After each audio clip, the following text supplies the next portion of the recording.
beautiful people. This is Nadir. This is Kev. And yo, we are GamesMusicLyfe. We're back in review today for the A Boogie project titled The Bigger Artist. The Bigger Artist. I can never remember that. Saved my life. I ain't gonna lie. What makes him a bigger artist? I didn't quite understand or grasp what the title is supposed to be lending itself to. Because he signed with a major. I didn't understand that. Why did he sign with a major? I mean, that makes sense. I mean, you got to push the project. You're trying to secure the bag. Because he was hot. Was he? Yeah. I mean, was he hot because of himself, or was he hot because the label was pushing him? I don't know. It was a popularity contest. Yeah. He was definitely leading the votes in that. Yeah. Like, kids love him. Like, my son was all about him. He loves A. A Boogie with the Hoodie. A Boogie with the Hoodie. I think it's his name. Yeah, that's his name. You know, the name is what people like. But so I didn't really know much going into it. I just knew that the kids loved him. I knew he had a funny name. I knew he didn't have any facial hair. Those are the only things I knew. I knew he's a heavy New York artist. Yeah. I knew that. I knew he signed with a major, which I didn't understand that. Which I can't understand why a lot of people sign with majors nowadays. But you might have made a great point with that. Yeah. So I didn't know much going into it. I just knew. I don't know. Like I said, I didn't know what to expect from it. I didn't know if he's a rapper, singer type thing, or he's an artist. So when I listened to it, I'll let you go first. Tell me what you thought. All right, man. First thing that I have to say about this album, like listening to it top to bottom, this album is absolutely the best representation of the sounds and trends of 2017. Okay. And, I mean that in the most genuine way. Like, I'm not trying to poke fun at him. Like, I like some of the quote-unquote mumble rap. You know what I mean? But this album definitely just took everything that was popular, everything that the kids are really gravitating towards, man, rolled it up into a ball, spit it out into one package for you. So like I said, I mean, take that for better or for worse, but that's definitely the first impression that this album made on me. I did think that he did a pretty good job with mixing the rapping with the singing on the majority of the tracks, which, again, another very popular style. I mean, everybody kind of took Drake's blueprint, ran with it. Yeah. And so, every rapper, if you can't sing, you're getting out of the paint now, and the singing never has to really be all that great, as long as you can kind of hum along with it. Right. Production on here sounds, again, pretty typical for the times. Really just kind of low-key sounds, man. A lot of heavy bass, lots of reverb, lots of auto-tune put on a lot of the singing. The beats are kind of playful. A lot of, what are the kids doing? Yeah. Lots of those. Lots of those are on there, you know what I'm saying? You can do a lot of those on there. A Boogie, he sticks with that really popular double time flow that the majority of the rappers right now are doing. Yeah. It's all over the album, man. He does it pretty well for the majority of the album. To me, the standout track on this album was clearly Drowning. I mean, it's the lead single. It's the one that everybody kind of knows him for. But my favorite track, if I had to pick one, had to be If I Gotta Go.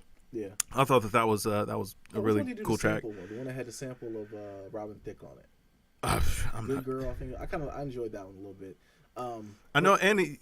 Well, go ahead. Yeah, no, go ahead. No, I with it. I mean, he kind of jumped into a couple of different melodies on here that were familiar, man. Little Lauryn Hill, you know what I'm saying. Did that here and there. I can appreciate, trying to throw that in there, man. Throw a little nod to. That was surprising. I would have thought that, but Lauryn Hill. I mean, Miseducation was a huge album. I can definitely see where that sticks out for him. And I mean, he. What was it was X Factor that he kind of stole the melody from. So I mean, it was a real popular track. He definitely plays on melodies well. Well, definitely. It shows that he definitely is a student. He has influences, like you said. What does he do well? That kind of remains to be seen. That was my gripe with the project. It was like I found myself wanting to listen to someone who does it better.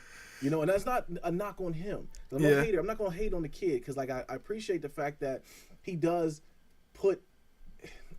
You putting your album out. I appreciate the fact you're putting art out, but it sounds to me like you definitely are influenced by other people that you've heard, like your Drake, everything like that. So it's absolutely. When I listen to it, Drake does it better. To me, it sounded like there was an album or a label rep that was kind of keeping a close eye on here A&R in this project and was like, yo, listen, these are the sounds that are popular, or these are the songs that we need you to make, and he was able to deliver with it. I actually thought that he was pretty decent with his songwriting. I didn't feel like there was anything in here that was just downright stupid, but I also didn't feel like I came away from this project knowing anything more about him as an artist than I did, after or before listening to him. He really didn't do too much to stand out anywhere, even though he turns in a solid performance all over there. But there was nothing that really set him out from the pack. In my mind, it was safe. across those performances. Exactly. There are a lot of really that's the same thing I said. A lot of really safe tracks. You know, stuff that they knew would really work or that that people would be able to resonate with. But it's kind of microwave. Yeah. In that sense that it's like, man, it's the sound of right now, but you not really pushing the sound forward. You're not really doing anything groundbreaking. Didn't really take any risks on here. Yeah. I mean, I thought the album was decent the whole way through. But I have to wonder how much staying power does A Boogie really have going forward? Because this album sounds like it could have come from any of his contemporaries. Exactly. Like it didn't matter who was. Yeah, it didn't matter who was singing these songs. Like who was he? I never got a feel or a vibe for who he was throughout this whole album. It just sounded like a bunch of songs that were attempting to be singles. Right. And like I said, I mean, it's a solid project. I didn't think that he did a bad job anywhere on here. The songs were all sounded like they could be singles on their own. They could all stand on their own, but nothing really special about it. I do wish that they would have done a little bit more to kind of set him apart from the pack. I wish I would have got a better feeling for who he was as an artist, or you know what makes him different. I didn't really see it on this project. Yeah, the only thing I got from it was that whatever girl he's talking about hurt the crap out of him. Dirty.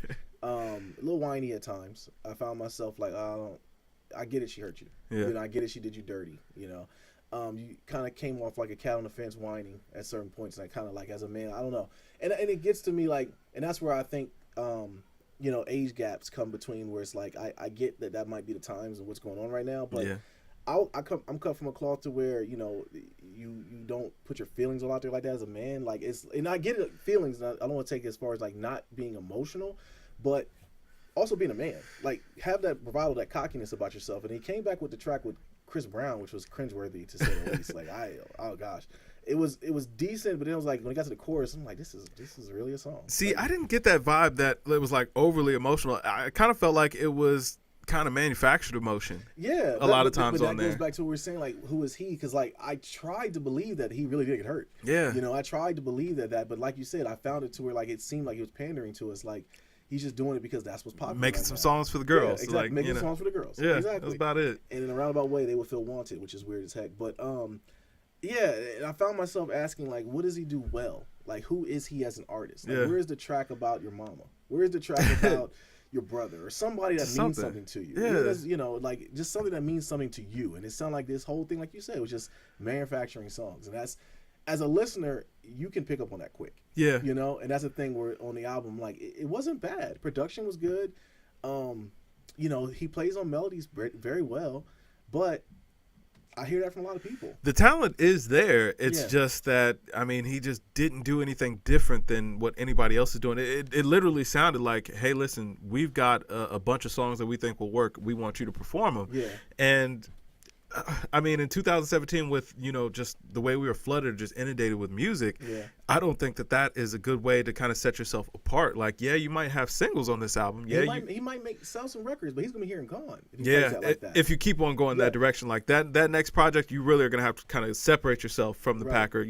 Show us what's different. Give us something more. Show us the artistic side of Absolutely. you. Absolutely. So yeah, man. So I give it a 74.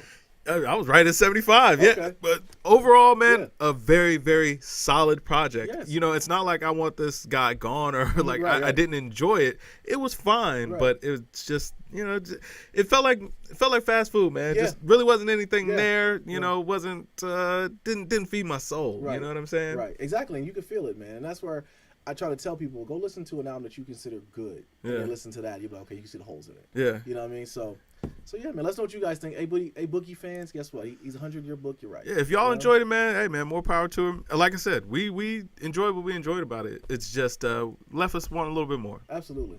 Root for the kid. Absolutely. I think he's a good kid, but I just want to see more. We ain't copping no please, man. 75. Let's go. Yo, let us know what you guys think, man. I'm Nate here. This Kev. This GamesMusicLyfe, man. Drink more water, people. Peace.